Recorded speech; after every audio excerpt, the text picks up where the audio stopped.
What is up, guys? Welcome back to another GeekaWhat video. And in today's video, I'm going to be showing you guys how to build a gaming PC for in and around $1,400. A system that's going to perform amazingly well at 1080p in all the latest AAA titles and give you plenty of gaming headroom at 1440p too. This build features some really nice components which I'll be walking you through, including suggesting some potential alternative choices. I'll of course also be showing you how to put this system together, looking at detailed gaming benchmarks a little later on, and hopefully having a load of fun along the way. Let's do this. Save big with Asus's latest ProArt cashback campaign. Receive up to £650 of cashback when you buy an eligible ProArt product or custom PC powered by Asus. The promotion period runs until the 3rd of August, and you even get a free 3-month Adobe subscription with eligible purchases. Head to the link below to see the full list of eligible products and to buy from a participating retailer. I want to start by talking about the GPU. Why? Because the GPU is the most important part in any build, and also because GPUs right now are kind of a bit crazy. For this build, I've gone for the RX 9070, and at its MSRP price, it would allow you to assemble this system for about $1,300. Unfortunately, MSRP prices are kind of fantasy right now, but the 9070 seems to be one of the lesser affected GPUs. Now, this is basically a trimmed down 9070 XT, a card that's arguably been AMD's best received GPU in years, and gives you slightly less performance, especially at 4K, but while maintaining great 1440p credentials. As if that wasn't enough, pricing on this is actually fairly okay. I actually spotted one on Newegg at the date of filming this video for $599. So that's just $50 over budget. And for that, you're getting a lot of GPU for your money. It's going to beat out the RTX 5070 basically across the board. It's going to give you great rasterization performance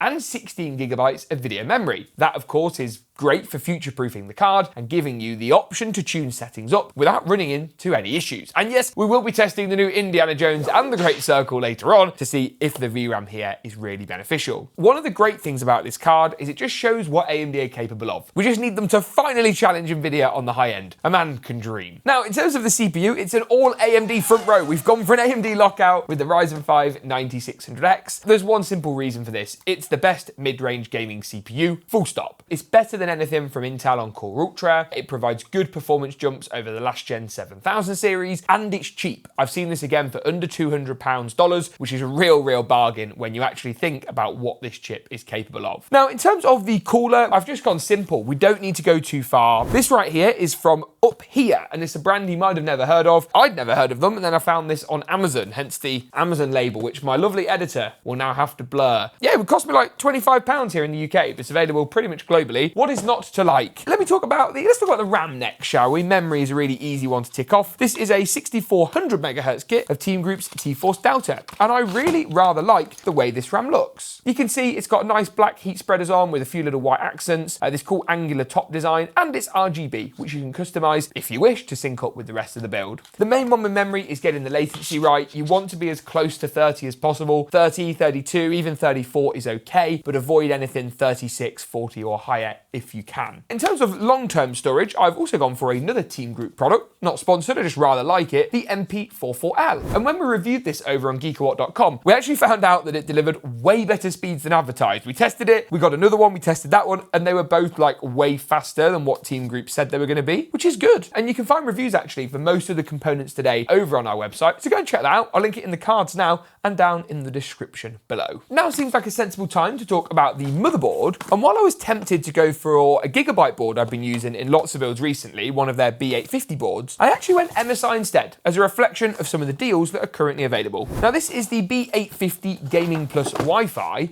and this is a rather nice looking motherboard on the budget end of the spectrum from MSI. I was actually fortunate enough to go to MSI's factory not that long ago and see how these boards are made, and it really is fascinating. You can see here we've got our AM5 CPU socket, we've got of course our DDR5 RAM DIMMs, fully toolless Gen 5 installation, so you just take off the little heatsink to pop your new fast Gen 5 drives in. The rear I/O is a little more basic, but you do get Wi-Fi 7. The Gigabyte board we've been recommending a lot is only 6E. Now for most people it's not going to matter, but obviously if we can get the slightly higher number, that's not something that we're going to turn down, and you wouldn't have any problems running running a Ryzen 7 or even a Ryzen 9 on this board, you just wouldn't get really any overclocking headroom out of it. So yeah, great for upgrades, great for pricing, and great for the system in general. With those smaller components out of the way, I want to talk about this unit, this absolute big boy. This is the Antec C7 ARGB, and it is of course the case I've opted to use in today's build. Now, I've been waiting for this to arrive for literally months, and really wanted to build in it for a little while. I've heard some good things, the pricing on it is pretty competitive, and if I take it out the box, I think you'll probably see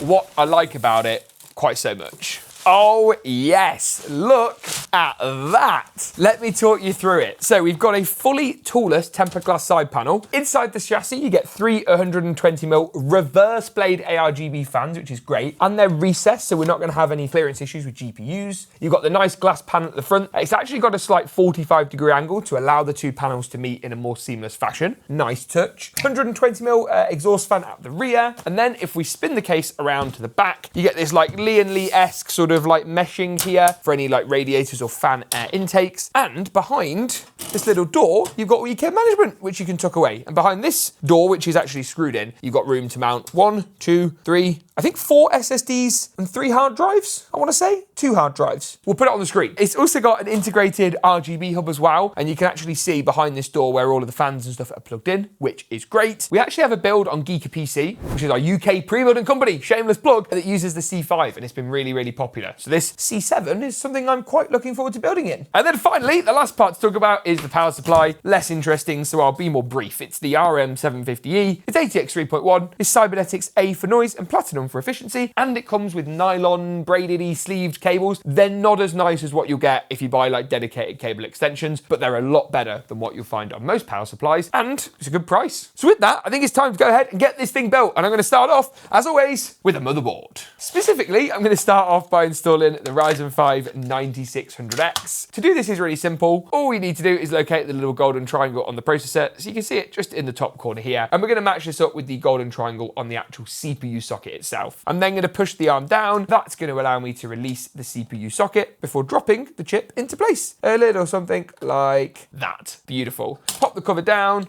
return the arm as well. Lovely stuff. I'm then going to do the RAM or the memory, and again, this is really, really easy if you've not done it before. What you need to do is actually line up the little notch on the gold strip here at the bottom, so you can see there's a notch just here. This is going to line up with the little silver notches on the RAM DIMM slots on the motherboard. Specifically today, I'll be using the 2nd and 4th slots from the CPU, as that's what we need for dual channel performance. And again, really, really easy. Slide the RAM in, bit of pressure to both sides, and you're going to click in without any bother whatsoever. Then once that's done, the SSD, I suppose, is the next natural step. All you got to do is just push the clip back, slide the drive in, always do it like a 45-degree angle, push it down, and then there's a little retention notch. It literally couldn't be any easier. MSI will be putting me out of a job soon. PC building is now that easy. If you've got a liquid cooler, you might go ahead and just wrap things up on the motherboard, but because I've got an air cooler, I'm gonna look at doing some prep for that first. In fact, I might as well install the whole thing at this stage. Inside, you'll find an instruction manual, which you will need. Put away the pride, you're gonna need the instruction manual, all the bracketry for AMD and Intel, and of course, this beautiful looking CPU cooler. I just love that it's all one unit. I really like this kind of offset heatsink design at the back. This is RGB, though they do a cheaper non-RGB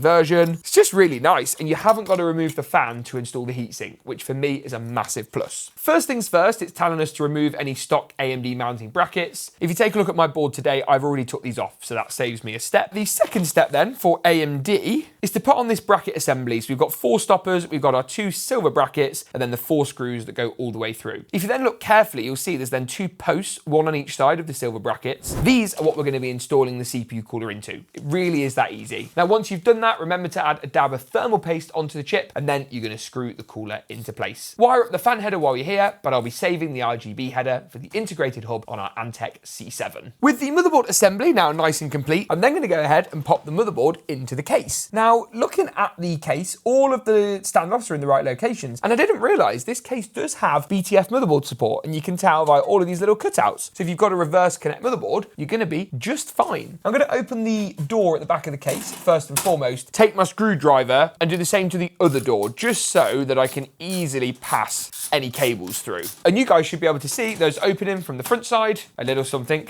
That one seems to want to keep closing. Can they come off? The doors come. I'm just going to take the doors off and just leave them somewhere else, to be honest. What's your profanity? Anyway, now that's done and the profanity's out the way, I'm going to slide the motherboard in. All the standoffs are in the right locations on the basis this is an ATX board and a standard ATX case. That's going to slide into place. Lovely stuff. And I'm hoping that Antec have kindly blessed us with some raised standoffs to hold the board in. Yes, they have. Of course they have. Inside this box, which is helpfully on the floor, should be a load of included screws, I hope, which include those for actually screwing the motherboard down. And even better, Antec actually give you them in this little organised plastic case, which is amazing. And you can reuse it for stuff afterwards. So yeah, I like that. I like it a lot. With the motherboard in, I'm next going to do the power supply and all of the associated cabling and wiring. Now, in today's build, we're going to need a few different power cables. The first of those is a motherboard power cable. Now, I'm going to go ahead and plug this up to the appropriate matching slot on the power supply. A little something like so. There are two ends that go into the power supply and just one end that goes into the motherboard. I'm then going to go ahead and plug in one of these. Now this is a SATA data cable. We haven't got any SATA drives. However, what we do have is an integrated RGB hub, which may leverage SATA as its means of getting power. I'm then going to go ahead and try and locate either some CPU or some GPU power cables. Now, Corsair do actually something quite clever here, where they've got the pair of 6+2 pin GPU cables, and the other end is a Gen 5. Now that's going to go into this very top 12 volt 2x6 slot, so that's going to click in nice and easily. And then, as I mentioned, the final power cables that I'm going to need are the CPU power cables, and these are easily labelled by virtue of the fact they say CPU on them, which is really rather good. This one seems to be slightly tangled, so I'm going to deal with that tangle and then of course plug both of those in to the back of the power supply as well. Once that's been done, I'm then going to spin the case around, and Antec have this rather nice thumbscrew based power supply bracket. Now what we're going to do with this is we're going to take it out. We're then going to screw the power supply into this bracket with the fan facing down. And once it's secure, we're going to slide the whole thing back into place and secure with the two tallest thumb screws. Once the power supply's in, I'm then going to do all of the power cables. That includes the CPU I talked about earlier. There's two 8 pins to go to the top left in this board, the motherboard power cable, which goes to the right hand side, and then all of the front panel cables. So that includes the HD audio to the bottom left, JFP1 to the bottom right, and then the two USB 3 cables, Type A and Type C. Once those are done, I'm also going to plug up the integrated fan hub, including the ARGB cable from the cooler to the hub, and then actually plugging the hub into the board and into some SATA power for good measure. I'm then going to wrap things up, that was a bit risky, with the GPU. Now this is the RX 9070 I talked about earlier. This particular model is the Gigabyte Windforce model. The one I saw for $599 was from ASRock. It doesn't make a huge difference, and to be honest with you,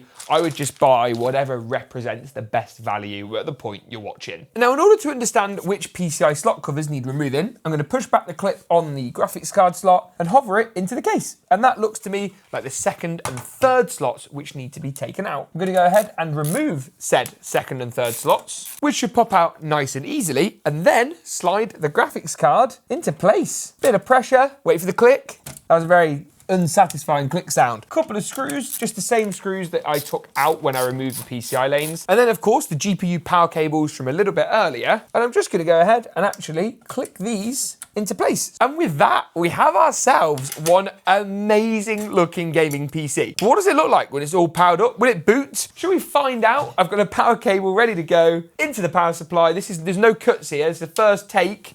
Let me find the power button on the front. Where has it gone? There it is. Oh, it's on! Yeah, look at that. And we've got everything looking really rather pretty. Obviously, I'll need to do some work to sync up the RAM, and I wonder which mode button, that one. And there you go, look at that. So we've got all different RGB modes we can cycle through, built into the case, or of course, you can sync up to the motherboard. So let me get this thing properly tidied up and ready to go, and I'll rejoin you for some benchmarks in just a moment's time.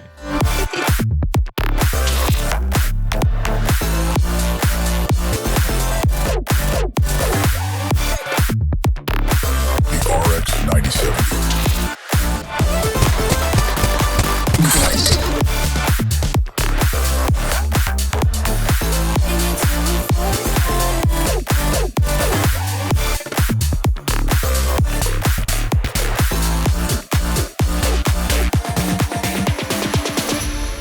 Moving through to take a look at performance then, and boy have we tested a huge amount of titles on this system at both 1440p and 4K. I'll start off with our 1440p numbers across the likes of Apex Legends, Black Ops 6 and Cyberpunk, before working through to some of the 4K numbers we gathered in the likes of Indiana Jones and the Great Circle, Cyberpunk once again, and the 1080p competitive results in Fortnite 2. Let's take a closer look at some of these and start off with that Fortnite result. Why 1080p? Why competitive? Because that's what you guys tell me you play when it comes to Fortnite. And boy, does this system deliver. At 1080p high, the build achieved just shy of 250 FPS on average. That's with everything set down to low, except the render distance, which is tuned to far. Go to the other end of the spectrum in the new Indiana Jones and the Great Circle, with its incredible VRAM and ray tracing demands. And at 4K high, this build really impressed me, with over 80 frames per second on average. Being such an intensive game, it's difficult to run and tune down to 1440p, and you will see a massive frame rate upside. The frame rate on average actually jumped up to over 140, which was pretty amazing. And to round things off, we also tested a bit of Call of Duty's Black Ops 6, and taking a closer look at this result at 1440p high, saw the build achieve over 160 FPS on average. The RX 9070 then, not a card you should overlook for $599. Yes, it would represent better value for money if you could buy it for MSRP, but considering the price in the current market, I actually think it's one of the best options if you want to build a gaming PC right now. You can find latest pricing for all the parts in the description below. If you enjoyed this one, make sure to get subscribed. Thanks for watching, and as always, we'll see you in the next one.